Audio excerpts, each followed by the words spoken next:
Olá, seja bem-vindo ao meu canal. Hoje a aula vai ser sobre tipos de sujeitos e vai ser para complementar o outro vídeo que eu tenho sobre tipos de predicado. Quais são os tipos de sujeito? Na verdade, seriam apenas 4 e teríamos o que? A oração sem sujeito. Então, como nós vamos classificar? Então, temos primeiro sujeito simples, sujeito composto, sujeito desinencial ou elíptico e o sujeito indeterminado. E vamos ter como complemento dessas informações as orações sem sujeito. Então, a primeira grande dica para você começar toda a análise sintática: sempre identificar o verbo flexionado. A partir desse verbo flexionado, você vai identificar o sujeito da oração e tudo que sobrou dali é o predicado dessa oração, tá? Se eu tiver um período longo com 3 verbos conjugados ou flexionados, eu tenho quantas orações? Tenho 3 orações, tenho que identificar cada verbo e de cada verbo eu vou identificar o sujeito e o predicado dessa oração. Então, com isso em mente, vamos agora identificar os tipos de sujeito. Então, o primeiro tipo é o sujeito simples. Então, quando eu tenho sujeito simples, quando eu tenho apenas um núcleo do sujeito. Vamos agora analisar um exemplo. Muitas pessoas chegaram atrasadas. Qual é o verbo flexionado ou conjugado? Chegaram. Então, quem chegou? A referência é feita a quem? As muitas pessoas, que é o que? Sujeito da oração. Desse sujeito da oração, quantos núcleos eu tenho? O que é um núcleo? É a parte principal. Se eu tirar os complementozinhos, eu continuo com a informação principal. Eu falei muitas pessoas. Se eu tirar o muitas, fica o quê? Pessoas chegaram atrasadas. Então, quantos núcleos eu tenho? Como eu tenho apenas um núcleo, eu tenho o quê? Um sujeito simples. Por que o sujeito é simples? Porque tem apenas um núcleo do sujeito.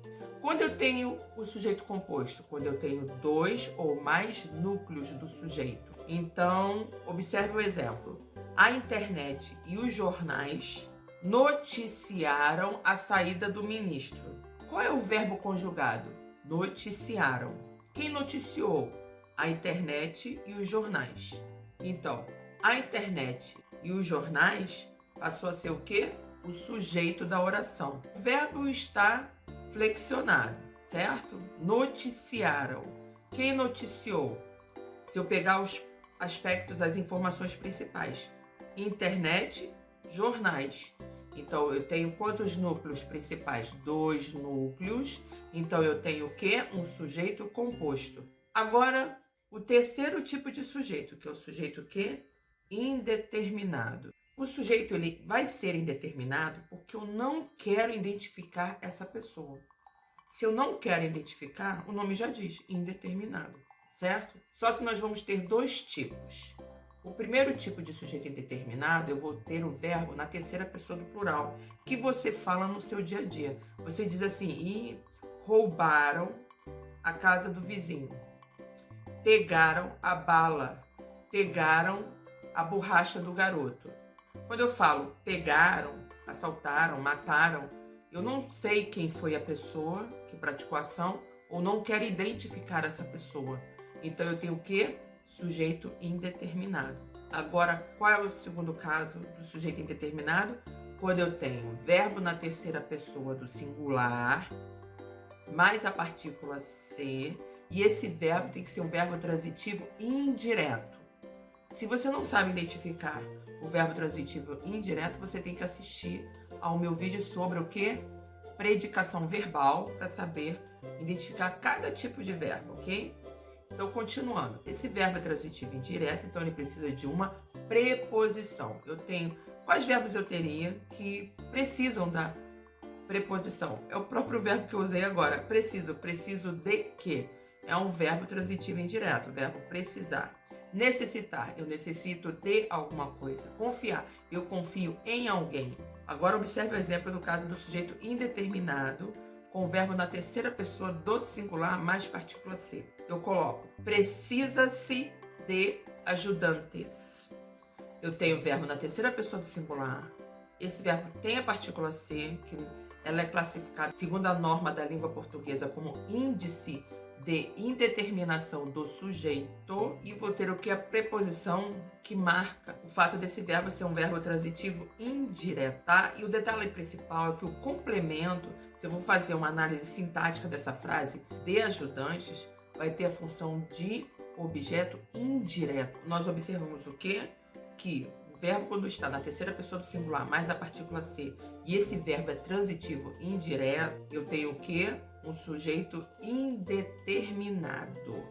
E o complemento é um objeto indireto. Agora, eu acabei deixando para quarto tipo de sujeito, o sujeito desinencial ou elíptico. Então, no caso do sujeito indeterminado, eu não queria identificar o sujeito ou não sabia quem era o sujeito. Agora, nesse quarto caso, que é o caso do sujeito desinencial ou elíptico, eu sei quem é o sujeito. Ele pode ser identificado através das desinências verbais. Quando eu digo encontramos nossos amigos ontem, como eu vou deduzir quem é o sujeito da oração? Quem encontrou? Nós. Mas qual é a marca de identificação? É a desinência, número pessoal, mos, que marca que o verbo está na primeira pessoa do plural. Agora vamos ver o último caso, que no caso não é o fato do tipo de sujeito, é a oração sem o sujeito. Quando é que isso ocorre? O caso sempre vai ocorrer quando tivermos verbos impessoais. O detalhe é isso. O que é o verbo pessoal? É o verbo que possui todas as pessoas. Eu, tu, ele, nós, vós, eles. Quando o verbo é impessoal, quando não apresenta a pessoa. Então, quais são os casos, então, que podemos destacar? Teremos casos de verbos impessoais quando a referência for a fenômenos da natureza. Então, sempre a oração ficará na terceira pessoa do singular. Por exemplo, choveu ontem, choverá amanhã, anoiteceu rapidamente. Então, nesses casos que eu falo de fenômenos da natureza, eu vou ter o quê? Oração sem sujeito. Qual é o segundo caso? O segundo caso é quando eu tenho os verbos fazer, ser e estar com referência a tempo decorrido. Então eu digo, faz 3 dias que não o vejo. Eu vou ter oração sem sujeito e obrigatoriamente o verbo fica na terceira pessoa do singular. É 1h da tarde, são 2h da tarde. Nesses dois casos eu faço referência a tempo. Então eu tenho o quê? Oração sem sujeito. Está frio, está calor. Eu também tenho o quê? Oração sem sujeito. Mas se eu falar eu estou com frio, o sujeito sou eu, tá? Lembre-se disso. O terceiro caso de oração sem sujeito é com o verbo haver, também sendo impessoal e colocado na terceira pessoa do singular sempre, mas quando ele significar existir. Então eu digo, há muitos alunos na sala de aula. Então eu tenho o verbo haver na terceira pessoa do singular sempre. Ele não vai se flexionar, ele não vai concordar com o complemento dele. É uma oração sem sujeito e quando eu digo há muitos alunos vai ser o quê? O objeto direto do verbo haver. Bem, fechei a matéria sobre tipos de sujeito. Espero que você tenha compreendido. Se gostou, compartilha com seus amigos, ok? Para eles aprenderem de uma forma fácil e prática também. Lembrando que aqui embaixo eu deixei em destaque para vocês meus 2 e-books que eu distribuo para quem quer estudar, aprofundar seus conhecimentos e ter um material de consulta, tá? Não esquece de deixar o like para me seguir aqui no canal e tocar no sininho para receber as notificações, senão você não vai receber as notificações dos meus novos vídeos, ok? Um beijo e até a próxima aula.